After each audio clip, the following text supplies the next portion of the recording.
Dahil nagtagumpay si Cuadro Alas Casimero mga idol sa kanyang laban nung nakaraang Disyembre. At tila ba mga idol, may panibagong laban na naman si Cuadro Alas Casimero. At ayon sa ating mga boxing fans, grabe si Cuadro Alas Casimero ang blazing niya mga idol. Dahil sa Marso o Abril mga idol, may panibago na naman siyang laban. Dahil dinurog daw niya ang Hapon, ay bibigyan na daw siya ng panibagong laban. At bonus daw mga idol. Nako, may bonus pa si Cuadro Alas Casimero mga idol.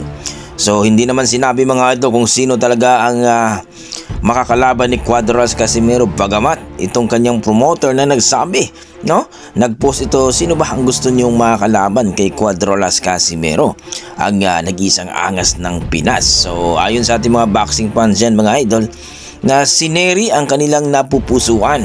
Kaya naman mga idol, talagang natutuwa ang ating mga boxing fans kung si Nery na ang ibibigay ng promoter niya, sapagkat hiniling din ni Cuadro Alas Casimero na si Luis Pantera Nery na daw ang kanyang makakalaban. Parehong dating kampiyon ito mga idol. Si Luis Nery ay 2 Division World Champion, si Casimero naman ay 3 Division World Champion. So talagang parehong maangas din ito.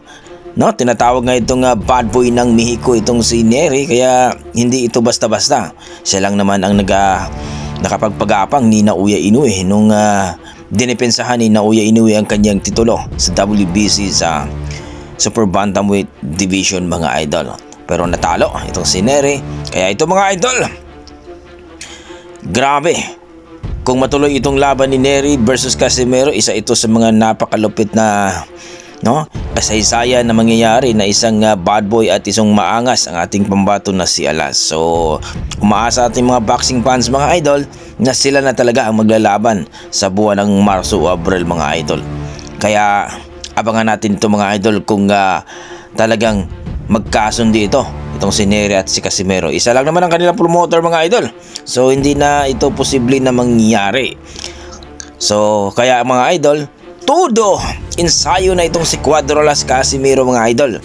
No, kung makikita natin dito mga idol na talagang itong si Cuadro Alas Casimero, hindi man niya pinakita ang mga talagang hard training niya, pero nakita na natin dito mga idol na itong si Casimero talagang nagsikap na ito mag-training. Kumbaga, kahit wala pang laban, puspusa na ang kanyang training. Ika nga, no, may disiplina sa sarili na itong si Cuadro Alas Casimero.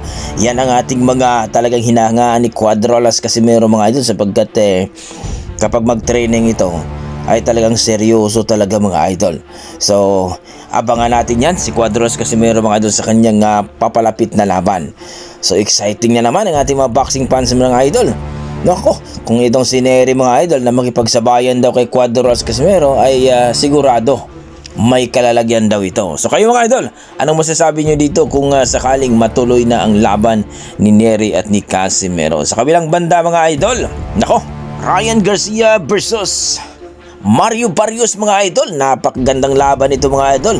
Parehong magaling ito, no? Bagamat itong si Ryan Garcia ay natalo nung nakaraang laban niya dito kay Romero, talagang marami ang nagsasabi ngayon na delikado daw itong si Mario Barrios dahil pinaghahandaan daw ni Ryan Garcia at sobrang bilis daw ng kamao ni Ryan daw ngayon mga idol. Nako, bato-bato pa ang katawan ni Ryan. So kayo mga idol, ano masasabi nyo dito sa laban ito? Saan ba kayo pupusta? Ryan Garcia o dito kay Mario Barrios? Please comment down below mga idol para ating pag-usapan. Maraming salamat. Ingat po kayo lagi.